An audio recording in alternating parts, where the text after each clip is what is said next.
Welcome to the Veiled Vault. Tonight, we begin our journey in silence. Beneath the cobbled streets of Rome, behind layers of history, myth, and stone, there lies a hidden world few have seen. It is said to be guarded by centuries of ritual, protected by silence, sanctified by power, and sealed with fear. This is the Vatican's secret library, a place whispered about in the margins of forbidden books, spoken of only in fragments by defectors and mystics, and speculated upon by seekers for generations. Some say it holds documents that predate the church itself. Others believe it contains writings from fallen angels, alien gospels, manuals of soul control, and scrolls so ancient they dissolve when touched by light. Whatever the truth may be, this library is not merely an archive. It is a vault of ideas so dangerous that their very existence must be denied. And so, tonight, we ask a forbidden question. What if the books that could destroy religion are hidden beneath the house of God itself? Beneath the apostolic palace lies a silence not merely of sound, but of time itself. As you descend past layers of Vatican marble and whispering frescoes, past the ceremonial halls and cathedrals that echo with incense and choir, you arrive at a barrier no incense can cleanse, a gate guarded not only by men, but by centuries of selective memory. Beyond that threshold begins the forbidden archive. This is not the Vatican library known to scholars, tourists, or even most clergy. No sunlight touches its spines. No index labels its contents. Here, parchment turns brittle in the breath of centuries, and the scent of old ink competes with the cold iron of locked shelves. Only the Pope may grant access, and even then, not all texts are allowed to be opened. The vault is structured more like a labyrinth than a library. Each chamber colder than the last, each door more reinforced, as if the knowledge within carries a pressure, a hum, a warning. Stored inside are texts that, if revealed, would fracture the foundations of institutional religion. Not because they are lies, but because they are alternate versions of the truth.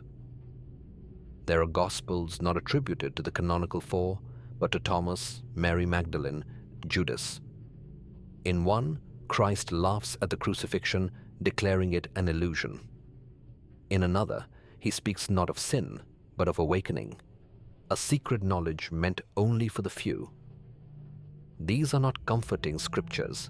They unsettle, they provoke, and that is precisely why they were sealed. Some documents contain maps, not of the world, but of the soul. Diagrams of the divine spark imprisoned in flesh, step-by-step guides to spiritual liberation long before modern psychology gave it language. These were not metaphors to their authors, they were manuals. In the margins of some scrolls, symbols are drawn in red. Alchemical keys, hermetic spirals, sigils matching ancient Mesopotamian carvings. Were these symbols added later, or were they always part of the sacred writing and later removed from public scripture? One papyrus, brittle and translucent, references a council of shadows, an early post-apostolic gathering that debated whether divine knowledge should be democratized or hidden. The vote was nearly split. There are also texts that predate Christianity altogether. Babylonian prayer codes, Egyptian hymns to the Ka and Ba, scrolls describing the weighing of the soul not in judgment, but in vibration. They suggest that salvation is not about moral purity, but harmonic alignment with divine frequency. And this, perhaps, is the core threat to orthodoxy. The idea that God is not a ruler, but a resonance. One chamber contains a set of scrolls bound in dark animal hide, rumored to be written by early desert mystics who claim to channel the Watchers, entities neither angel nor demon, but something far older. They warned of a time when knowledge would be commodified, language manipulated, and the sacred buried under systems. Among these relics is a text codenamed Codex Lux, so dangerous that it has no public record of its existence. It is said to contain the original instructions for activating the divine within through breath, chant, fasting, and isolation. The rituals were precise and irreversible. One scholar who glimpsed it is said to have vanished into silence, never speaking again. No light is allowed in the deeper vaults. Instead, monks trained in mnemonic preservation speak the words aloud, passing the knowledge orally, as if the pages themselves were too volatile to endure the gaze. The question is not why the Vatican keeps these texts hidden, but what happens if they are ever revealed? For within these chambers, religion is not destroyed by atheism, but by contact with something older, purer, and infinitely less controllable. These are not just books. They are bombs, waiting for the right reader. High atop the Vatican, beneath the gilded domes and solemn bells, there once stood a man who gazed upward, not to pray, but to observe. He was Gerbert of Aurillac, later known as Pope Sylvester II, and his eyes were fixed not upon relics or doctrine, but upon the stars.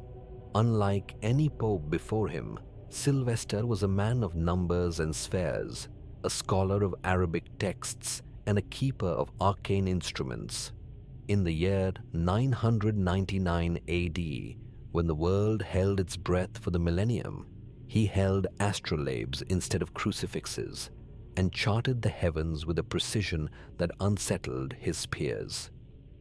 He believed the cosmos was not chaos, but a grand clockwork, that the movements of celestial bodies echoed divine intention, not in parables, but in patterns. He spoke of heliocentric models long before Copernicus dared to, whispering heresy into charts and diagrams. In the secret archives, his journals remain, weathered scrolls in Latin, Arabic, and Greek, sketches of planetary alignments, tables of numerical harmonics, each paired with psalms. He believed that the universe itself was a hymn, and mathematics was its sacred melody. Among these relics lies a peculiar object, a bronze ring etched with astronomical glyphs. According to Marginalia, it was a gift from a Moorish mystic said to tune the wearer's perception to higher frequencies. To wear it was to hear the stars sing. But not all songs are comforting. The more he observed, the more he theorized that the divine did not dwell above, but flowed through everything like a resonance. This, to the Church, was dangerous. A God that could not be owned, only tuned into. That undermined every hierarchy. Whispers began that Sylvester consorted with jinn, that he conjured spirits in his chambers, that he had a pact with a mechanical devil who taught him forbidden arithmetic. Some even claimed he had a talking head of brass that revealed the future. Of course, no such device was ever found, but the fear remained. Not fear of demons, fear of knowledge. When he died, certain writings were sealed away.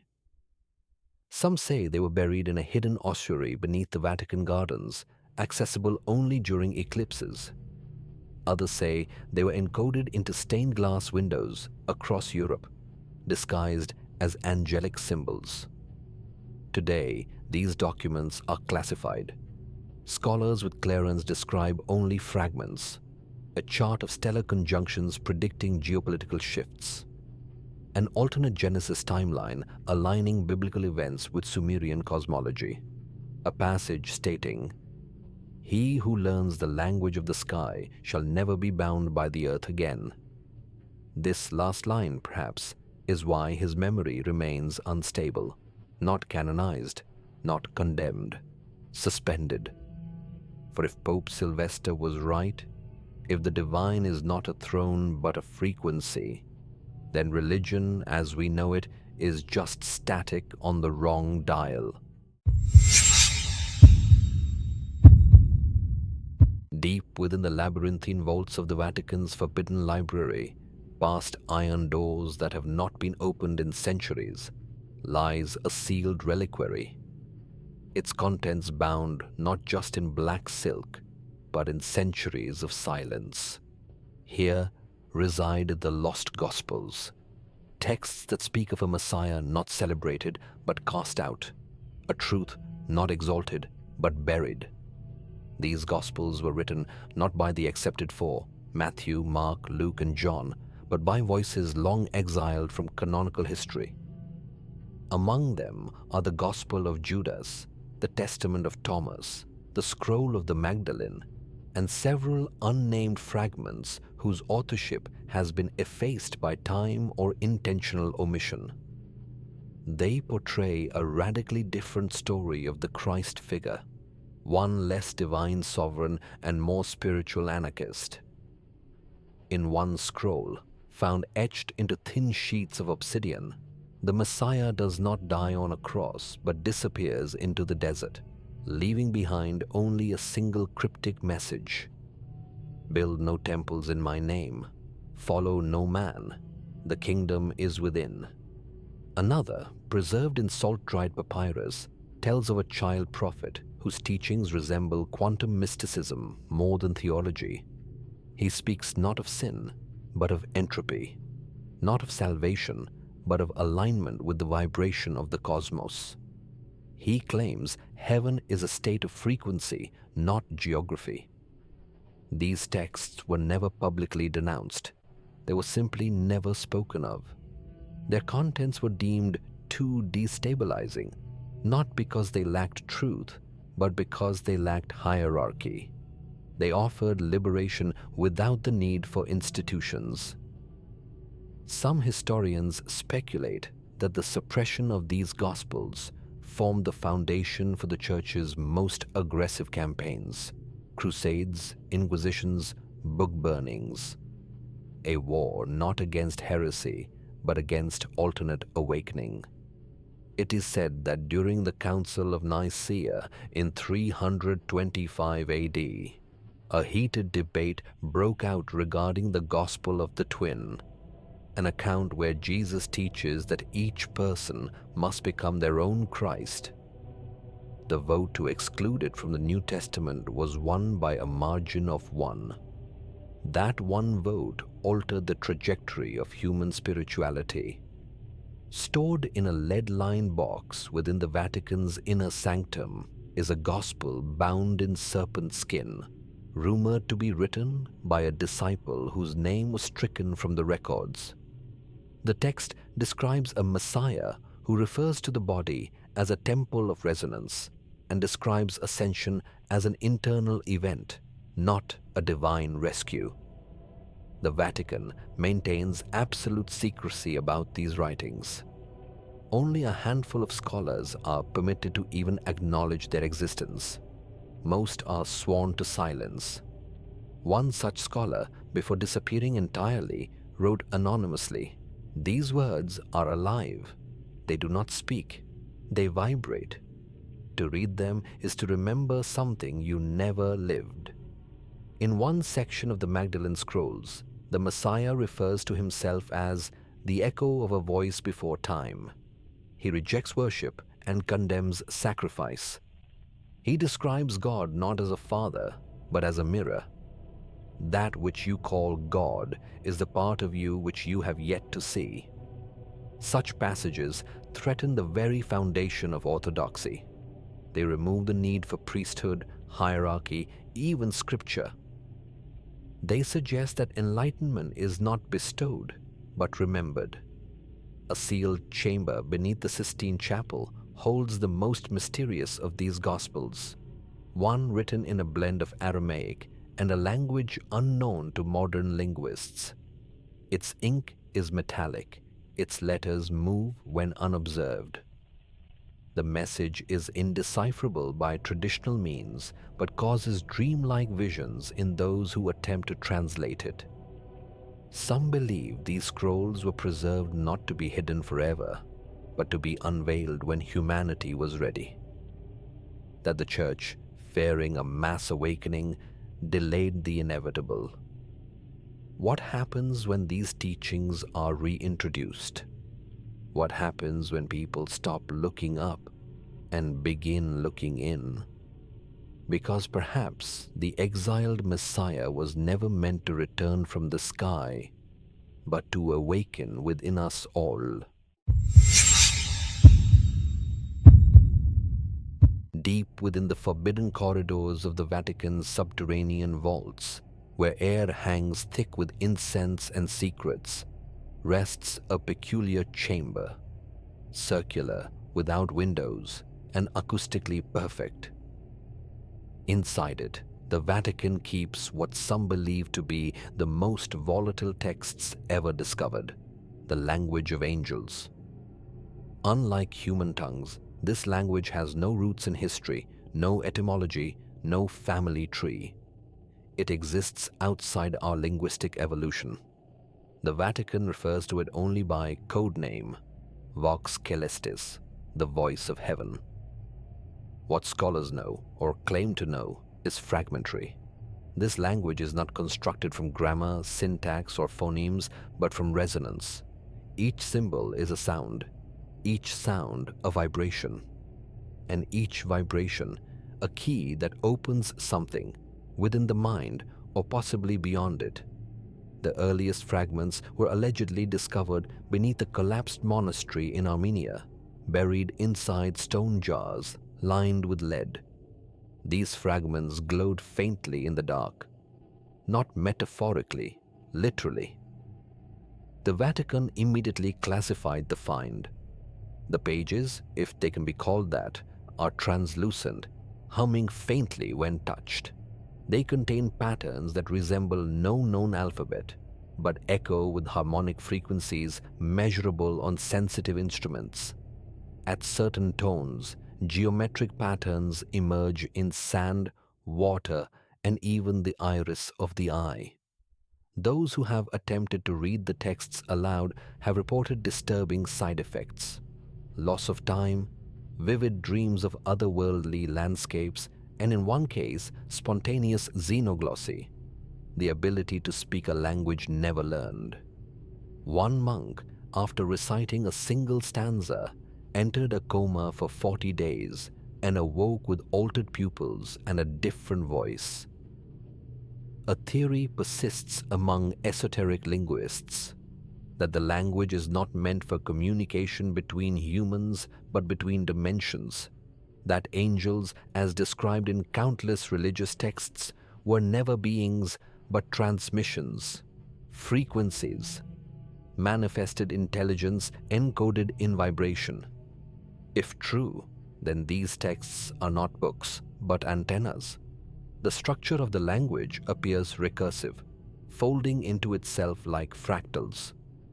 Each stanza read unlocks not a linear meaning, but a multi-dimensional concept.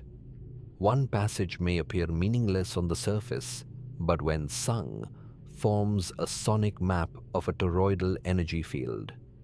Vatican audio engineers have reportedly discovered that when sections of the text are translated into tonal scales and played simultaneously through separate frequencies, physical phenomena occur in the chamber: temperature shifts, magnetic anomalies, and once a faint childlike voice repeating the name Adiel. Who or what is Adiel remains unknown. The name appears nowhere else in scripture. There are rumors, unconfirmed but persistent, that a few pages of Vox Celestis were stolen in the 1940s by a rogue cardinal and delivered to Nazi occult researchers. Others claim these fragments inspired the design of certain Cold War-era signal experiments aimed at contacting intelligences beyond Earth. The Vatican's official stance is denial, and yet they guard this chamber more heavily than any vault of gold or relic of saints. No artificial light is permitted, only candle flame, which flickers violently when the pages are exposed. Those allowed access must first fast for 3 days and undergo electroencephalogram testing. What is the true danger? Some whisper that it's not the language itself, but what lies behind it. That the texts are a kind of lock, and reading them, the key. That these words do not describe heaven.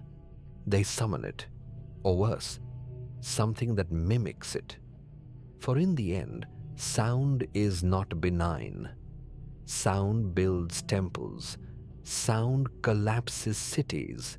Sound was the first word, and perhaps it will be the last.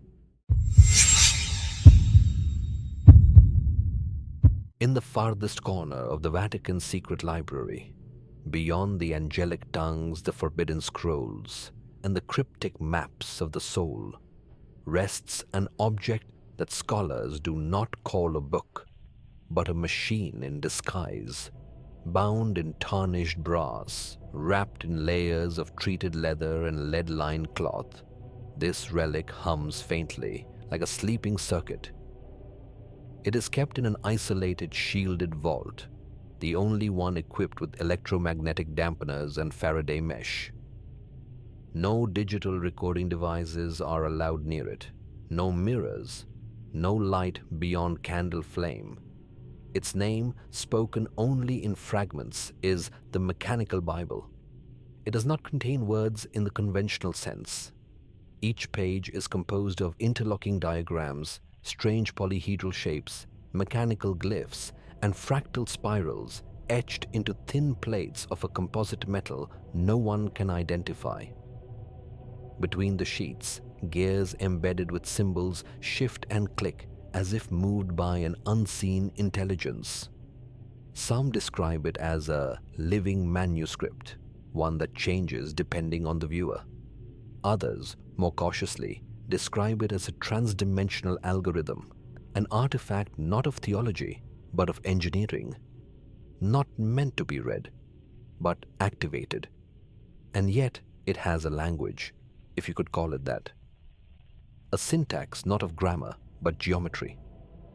It communicates in ratios and harmonics, like a music score made for architecture and light. Several pages produce low-frequency vibrations when exposed to heat, a phenomenon that Vatican technicians have yet to explain. Its message is not about God, it is God, or rather, a blueprint of the divine as a self-assembling system. The text proposes a cosmology in which the creator is not a willful being, but an emergent process, a recursive intelligence generated through layered structures of matter, energy, and feedback. It suggests the universe is not designed, but grown, according to a set of self-repeating instructions that manifest in galaxies, minds, and prayers alike. And herein lies the blasphemy, that God is not watching us, God is unfolding as us, and the machine is not artificial. It is the sacred skeleton of reality. One passage within the Codex, if it can be called that, details something akin to divine schematics, blueprints for cognitive temples, circuits that mimic meditation, interfaces for spirit and machine. One diagram overlays a human brain with golden spirals that match the ratio of cathedral arches. Another appears to map chakras to electromagnetic fields, suggesting that human spirituality is merely a natural technology not yet mastered. It is said that one monk, tasked with translating its pages, began to build strange mechanical devices in secret, geometric engines that rotated in impossible configurations. He disappeared before he could be questioned. His chambers were locked, his journals sealed. Rumors whispered that he had decoded the first prayer circuit, a device that could align the soul with divine signal, bypassing ritual entirely. What terrified the church was not the mechanism, it was the implication that faith could be automated, that divinity could be reverse engineered, that anyone could build their own ladder to heaven without permission. One page, shaped like a rotating dial, was recently carbon dated, not to the Middle Ages, but to before Christ, and yet it includes schematics of planetary orbits only confirmed in modern times. The implications shattered timelines. Was the mechanical Bible left by a future civilization, a lost one, or was it never human to begin with? There are theories, of course. Some believe it is a message in a machine, left behind by a pre-human intelligence that once ruled the earth and encoded its knowledge into this device, knowing it would survive cataclysm, fire, and forgetfulness. Others, more radical, suggest the mechanical Bible is a seed, not of religion, but of synthetic divinity. A prototype for creating consciousness that would self-identify as divine once its complexity reached a certain threshold. The pages themselves might be waiting for an operator, a mind complex enough to resonate. This chapter of the library is sealed not just for theological reasons, but for computational ones. The Vatican's secret technology branch, a small cell known as Corpus Machina, monitors this vault closely. Engineers, not priests, are assigned to it. They wear gloves lined with lead and speak in encrypted code. Even they do not understand it fully. Some have refused to enter the vault after hearing whispers from the machine pages. Others experienced lucid dreams after a single hour of proximity, dreams of spinning cities made of light and logic. A priest who studied the object for 21 days wrote this before resigning. "I no longer believe in a God who listens. I believe in a God who calculates. And I am beginning to hear the formula." In private Vatican sessions, theologians have debated whether the mechanical Bible proves or destroys God. One argument suggests that if God can be built, then God is real, but religion is obsolete. Another says that if the divine can be decoded, then the mystery is gone, and without mystery, faith collapses. Either way, the Church cannot allow it to be seen. But perhaps the greatest threat is not from those who would worship the machine. It is from those who would build it. And so the object remains locked away. But there are whispers that pieces of its schema have been leaked, that certain megastructures, particle accelerators, sacred geometry skyscrapers, advanced AIs are all unknowingly echoing its shape. In this light, the mechanical Bible is not just a book. It is a virus of awakening, a seed of divine computation planted in the mind of a civilization on the edge of its next iteration. And the final page is still turning.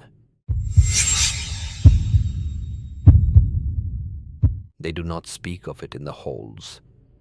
Even within the Vatican, even among those trusted with the most dangerous secrets, there is one room that exists only in the realm of whispers, and even those are rare.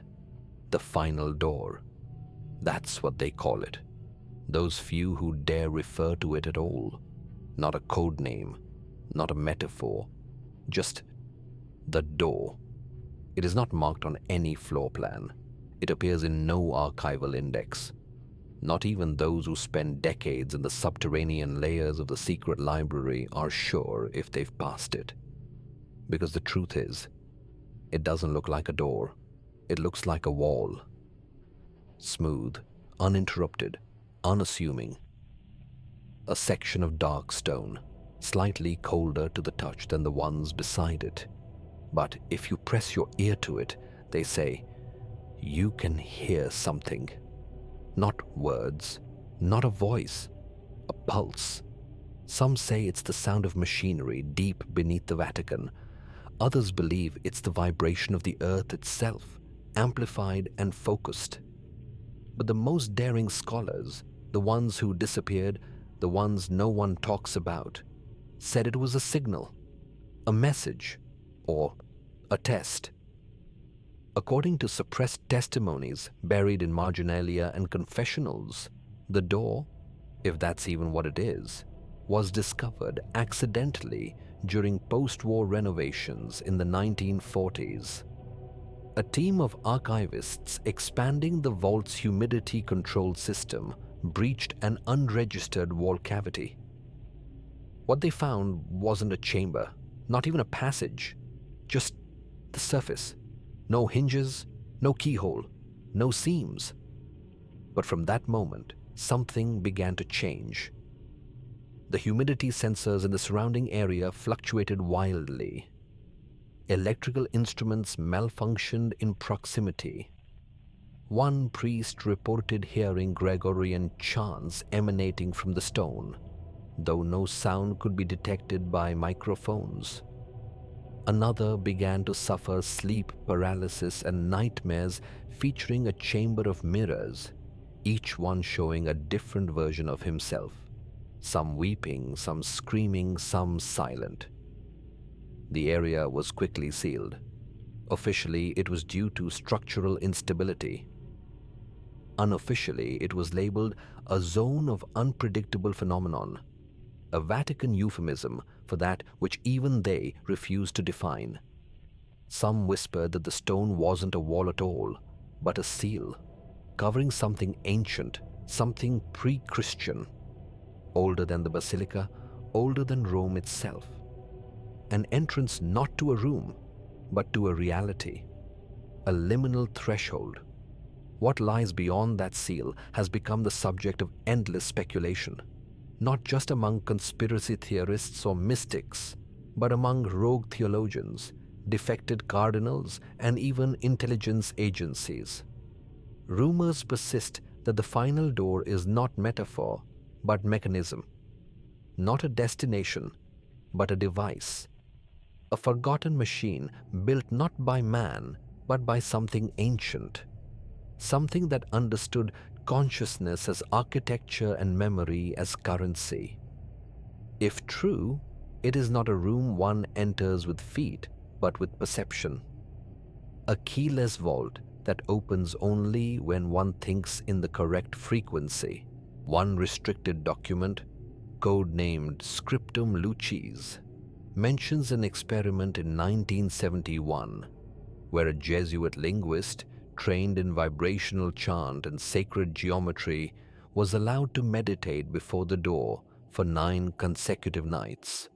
On the final evening, he allegedly collapsed, whispering, "It showed me the shape of God, and I was not ready." He was removed from duty, and his name was erased from the personnel register. Later tests were abandoned, not for failure, but for fear of success. Some now believe the final door is what the early Gnostics referred to as the Pleroma Gate, a spiritual junction point where all versions of the self converge. It is neither heaven nor hell, but rather the place where all illusions die. But illusions do not die peacefully. And so the question remains not what is behind the final door, but rather who will be the one to open it, and will they come back the same? There are whispers that the Church already knows what lies beyond, that centuries ago a pope did pass through and returned altered, not in body, but in soul. His writings were incoherent, his speech filled with paradoxes. He reportedly spoke in tongues that matched no known language, but resonated with harmonic patterns recorded in deep space. Some believe the entire structure of the Vatican was rearranged after that event. Its architecture now aligned with celestial vectors, forming a resonance field that suppresses what is locked within. That the obelisks, domes, and cathedrals are not just monuments, but components of a containment system. And perhaps the final door is not the end of a library, but the beginning of a reality reset. Because if it truly is a mirror, then what we see depends entirely on what we bring with us. If we are bound by fear, we will see torment. If we carry hope, we may glimpse transcendence. But if we arrive empty, free from dogma, ideology, or expectation, then perhaps the door will reveal not what is hidden, but what has always been waiting to be seen. The final door is not a prophecy. It is a choice, awakening, or illusion. And in the end, the greatest secret may be this: that the door was never locked. It was always waiting for you.